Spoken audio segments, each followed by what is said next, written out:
Today we hope to achieve a demonstration of the combined offering that Fire Investigations UK and BRE bring to the marketplace. Today's demonstration will be a representation of a typical staff room within a commercial setting. The contents of the room include worktops, cupboards, kitchen sink and some white goods, as well as table and chairs and some sofas. These are typical of the items that you would find to provide welfare facilities in a staff room in such a setting. We have chosen this demonstration so that as we carry out the fire you can see the typical damage that might occur as a result of a fire in a staff room. Staff rooms are one of the more common rooms of origin where fires occur within a commercial setting.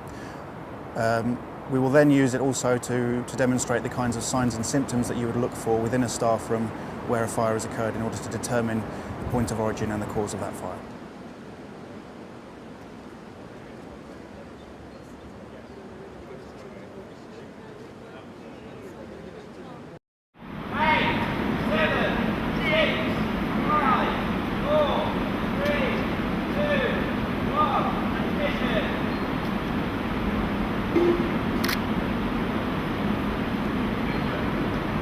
We're just starting to see visible smoke above the toaster.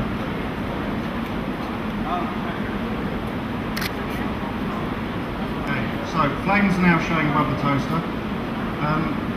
As the fire is directly adjacent to the wall, you see immediately it starts to get flame extension up the side of the wall. But the fire isn't really interacting with the compartment much at this stage, so it's behaving more or less as a fire in isolation. Obviously at this point, if there was a detector on the ceiling of the room, or even in a corridor outside the room, you'd have expected the detector to have actuated by now. Okay, so the fire is establishing itself in the back of the toaster and starting to come down the back of the refrigerator.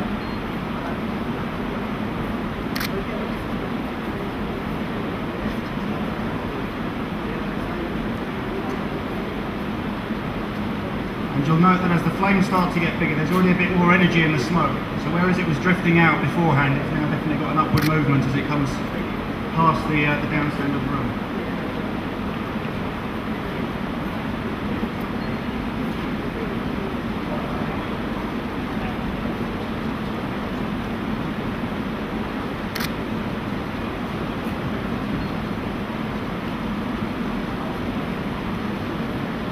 So what you can see with the smoke now is quite a nice example of what we refer to as the neutral plane. So between the boundary of the hot smoke layer and the cauldron below. And as the fire starts to get bigger and the smoke production increases, you'll see that layer start to come down.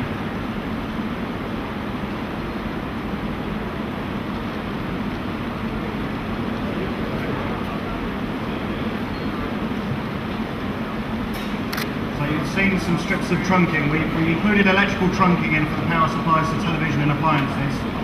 And you'll have seen the strips of plastic fall down as the trunking's failed, and the cables then become exposed directly to the heat of the fire. Smoke layer starts to turn black. That's as the fire is starting to require more ventilation than is readily available, so you start to get less efficient burning occurring, hence the black smoke, more carbon particles in the smoke. Some of you may be starting to feel the heat already coming off this. That's the light fixture that's come off the ceiling. And again, the energy of the fire is continuing to increase, the velocity of the smoke that's coming out of the room is continuing to increase. And at this point, the hot smoke layer is re-radiating heat, quite a lot of heat, back down onto the fire and indeed everything else in the room. So it's accelerating the growth of the fire and heating up the surfaces of all of the contents within the room. Top surface of the sofa on the right, you can see it's starting to pyrolise. So those are volatiles produced by the amount of heat that's being radiated down from the hot smoke layer, causing that pyrolysis to occur. We've got burning over the top of this cupboard and underneath it to the right.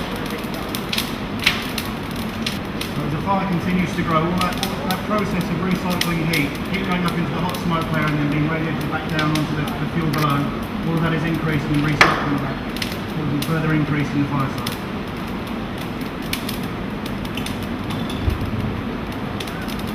So again, if you crouch down, you'll see there's actually flaming within the smoke layer now as well.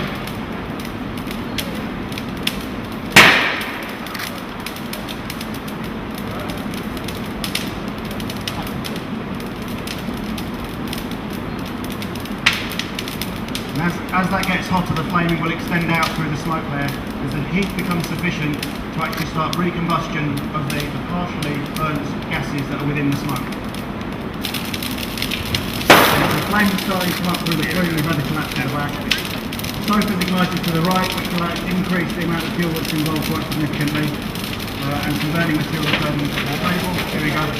We're now heading towards flashover.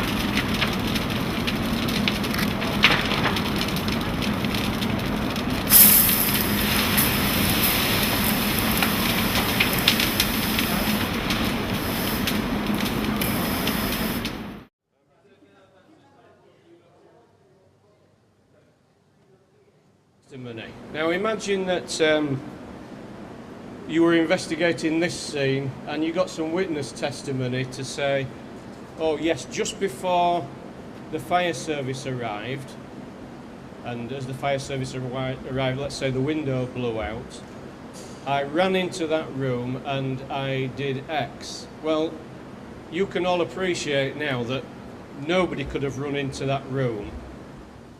Moving further along, you can see some nice fire patterns on the wall here, and really it's forming a small V. Now generally, and not in every fire, but generally we tend to use this as probably an arrow as a place we want to start looking for where the fire developed and spread across up the wall and across the ceiling. So we're looking at fire patterns, examining fire patterns.